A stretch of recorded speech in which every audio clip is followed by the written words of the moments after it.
Sinabi ni Javier na, para tayong naghahanap ng isang karayom sa isang tambak ng dayami. Kaya sinabi naman ni Lloyd na, oo tama ka, pero ito ang nararapat, dahil hindi tayo pwede magpatuloy sa construction kung merong posibleng panganib na mangyayari sa atin.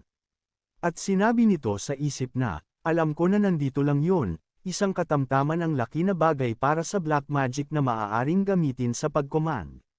Nang biglang may dumating na isang worker na tinatawag si Lloyd at sinabi nito na, si Count Cremo ay dumating sa kanilang bayan at hinahanap siya nito. Kaya naman nagtataka si Lloyd kung bakit nandito si Count Cremo. Pagdating ni Lloyd sa mansyon, ay agad na sinabi ni Count Cremo ang pakay nito sa kanila, at ito ay ang pag-aalok ng kasal para kay Lloyd at sa anak nito. Sinabi ni Lloyd na, pasensya ka na my lord, pero hindi ikaw ang tipo ng tao na, pero di pa natatapos magsalita si Lloyd ay nagsalita na ito at sinabi na gusto ko na pakasalan mo ang anak ko. Biglaan naman yata ito sabi ni Lloyd. At dito ay sinabi ni Count Cremo na, ayaw ko na magpaligoy-ligoy pa, kaya dederechohin na kita. Mula nang umalis ka sa bayan namin ay pinag-isipan ko ito ng matagal, at inisip ko kung may iba pa bang lalaki na katulad mo ang maaari kong maging manugang na kasing husay mo pero biglaan ka naman na naging tanyag, at nalaman ko na marami ang mga noble family ang gusto makipag-alyansa sa Frontera family. Kaya nag-alala ako at di ko na mahintay kung ano ang tamang araw sa pagpunta dito. Pero dito ay sinabi ni Lloyd na, kalmahan mo lang my lord, dahil wala pa naman akong natatanggap na kahit anong sulat na nag-aalok ng isang kasal. Pero tumayo si Count Arcos at pagkatapos ipinakita nito ang lahat ng sulat na natatanggap nila. At sinabi nito na, ang lahat ng sulat na ito ay mga official na nag-aalok ng kasal, pero dahil sa mga nangyayari ngayon, ay napagpasyahan ko na hindi na lang muna sabihin sa'yo. Kaya dahil dito ay sinabi ni Count Cremo na, tingnan mo nga naman ang mga hindi sincere sa kanilang mga offer, dapat ay nagpupunta sila dito katulad ng aking ginagawa, kaya ituloy na natin ang kasal dito mismo sa Frontera resident. Pero sinabi ni Lloyd na, huminahon ka muna my lord, nagpapasalamat ako sa taas ng tingin mo sa akin, pero hindi ko magagawa ang gusto mong mangyari, kaya sana ay patawarin mo ako. Kaya tila nagalit si Count Cremo at sinabi na, ano? Pero ikaw ay 27 years old na, at nananatiling single. Sa edad mo ay baka isipin ng mga tao na baka may mali sa'yo kaya hindi ka pa nagpapakasal. Matapos na sabihin ito ni Count Cremo ay makikita naman si Javier na nagpipigil ng tawa. Sinabi ni Count Cremo na, sa palagay mo ba ang Cremo family ay hindi pa sapat para sa'yo? Sinabi naman ni Lloyd na, wala akong masasabi pagdating sa Cremo family, pero kung titingnan mo yung nasa tabi mo. At pagtingin nga ni Count Cremo ay nakita nito ang anak na makikitang hindi gusto ang ginagawa ng tatay niya. Pero gayon pa man ay nagpakilala pa rin ito at sinabi na siya ang panganay na anak ni Count Cremo. Sinabi rin nito na handang ibigay ang kanyang sarili alang-alang sa kanilang pamilya, pero labis ang pag-iyak nito at makikitang labag sa loob niya ang kanyang mga sinasabi. Kaya nasabi na lang ni Lloyd sa sarili habang nakatingin sa babae na, akala mo ay pinipilit ang babaeng ito na ipakasal sa isang demonyo. Pagtingin ni Lloyd kay Javier, ay nakita nito na gumagamit na ng mana si Javier para pigilan ang sarili sa pagtawa. Kaya sinabi ni Lloyd na tigilan na ito ni Javier. At dito na nagsalita si Count Arcos at sinabi na, ang pag-aalala para sa kinabukasan ng pamilya ay mahalaga, pero palagay ko na mahalaga din kung ano ang nararamdaman ng mga taong involved dito. Dahil silang dalawa ay magsasama habang buhay, kaya dapat ay may pagmamahal na namamagitan sa kanila. Kaya dapat na irespeto ang mga kahilingan ng mga ito para na rin sa kaligayahan ng iyong anak. Kaya napatingin si Count Cremo sa anak at bahagyang napatahimik. Pagkatapos ay nakangiti na sinabi nito na, Christine, anak, muntik ko nang isakripisyo ang kaligayahan mo para sa status ng ating pamilya. At dito nga ay makikitang naging masaya na si Christine at ang kanyang ama. At paglabas nila ay sinabi ni Count Cremo na hindi siya banibigo ng mga Frontera, dahil ngayon ay babalik siya sa kanilang bayan na dala-dala ang magandang pangaral na natutunan niya mula sa mga ito. At masaya ito na lumabas habang sinasabi na mabuhay na puno ng pagmamahal, gayon din naman ang mga magulang ni Lloyd. Samantala si Lloyd naman ay sinasabi na, sandali lang, bakit parang ang hindi pagpapakasal sa akin ay katumbas ng happy ending? Habang si Javier ay patuloy na pinipigilan ang pagtawa, kung saan sinabi ni Lloyd na mas nag-effort pa ito ngayon sa pagpigil ng tawa kesa nung kinalaban nila ang giant na lobster. At pagkatapos ay nagpadala ng refusal letter ang Frontera family bilang tugon sa mga nag-offer sa kanila. Umabot naman sa Reyna ang balita sa pagtanggi ng Frontera sa mga marriage offer. Pero ang Reyna ay tila expected naman na ganito ang mangyayari, dahil kung sakaling may tatanggapin sila sa mga offer ay maaaring ang babae naman ang tatanggi, at sinabi ng Reyna na dahil iyon sa mukha ni Lloyd na ikinumpara nito sa isang patatas. Kaya bigla din itong natawa. Pero dito ay tinanong ng Reyna kung ano na ang balita sa sulat na ipinadala nila sa Asfahan.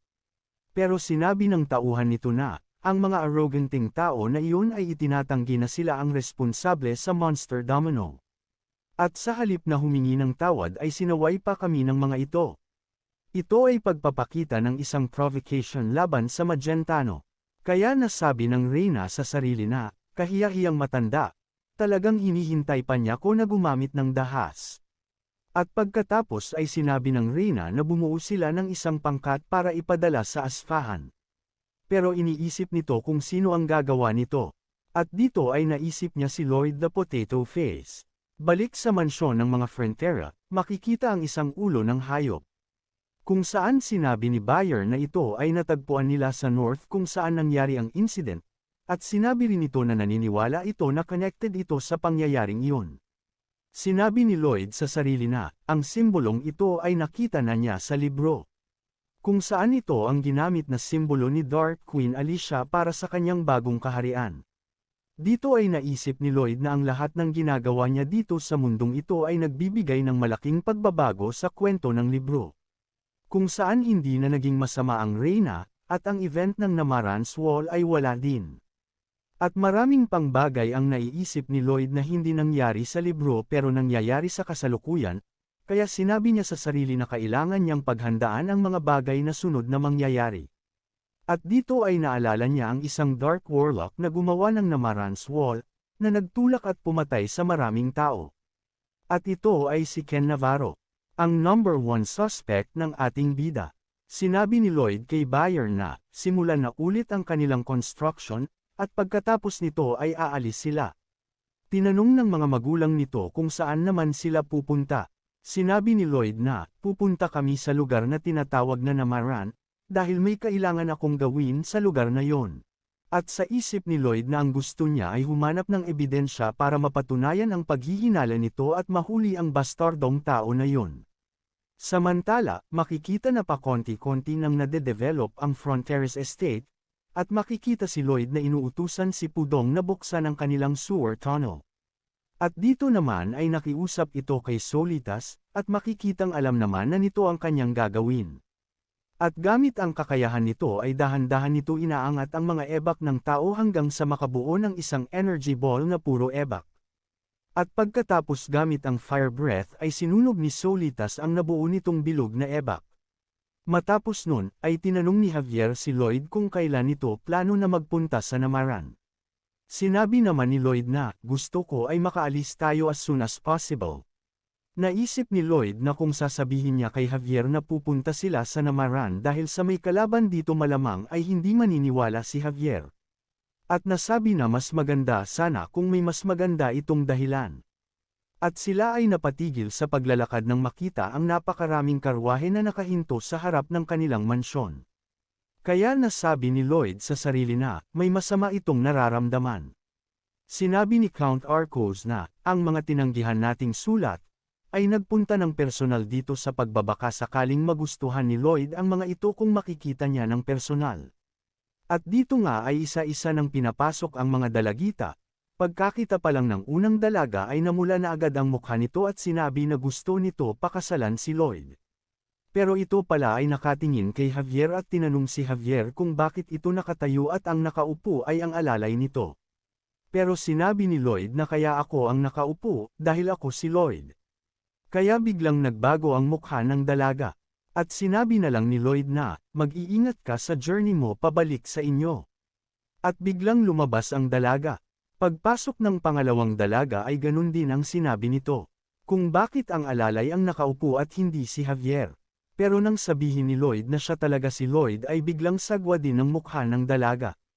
Kaya nasabi na lang ulit ni Lloyd na, mag-iingat ka sa journey mo pabalik sa inyo. At pagpasok ng pangatlong dilag, ay tila nagulat si Lloyd nang makita ito. At sinabi na tila familiar sa kanya ang babaeng ito. At sigurado siya na nakita na niya ang dalaga. Nagpakilala ang dilag bilang si Siloria Namaran, ang panganay na anak ni Count Namaran. Sinabi ni Lloyd sa isip na, si Siloria ang naging lover ni Javier sa libro. Pero isinakripisyo ang kanyang sarili para protektahan ang lahat ng tao sa Namaran. Kung saan labis na ikinalungkot ni Javier. Sinabi ni Siloria na siya ay nagpunta dito dahil sa utos ng kanyang ama, at sinabi na medyo pogi naman daw si Lloyd kesa sa mga sinasabi sa kanya. Sinabi naman ni Lloyd na, pasensya ka na pero baka nagkakamali ka, dahil ang tao sa likod ko ay iba, at ako ang tunay na Lloyd. Pero sinabi ni Siloria na, siya naman talaga ang kinakausap nito. Dahil kilala niya kung sino ang taong nasa likod niya, at sinabi na ang nasa likod niya ay ang Swordmaster na si Javier. Kaya tila nagulat ang dalawa sa narinig sa sinabi ng dalaga. Sinabi ng dalaga na alam niyang busy ang mga ito dahil sa nakita nito sa labas, kung saan masaya na sinabi nito na unang beses niya palang makakita ng mga building, at maging ang daan ay napakapatag. Kung kaya nagpaalam na ito para umalis sa pag-aakalang abala ang ating bida. Pero pinigilan ito ni Lloyd at sinabi na gusto pa niya itong makausap. Dito ay sinabi ni Lloyd na, ang Namaran ay kasalukuyang nahaharap sa isang mahirap na sitwasyon, tama ba? Katulad ng biglaang pagtaas ng populasyon.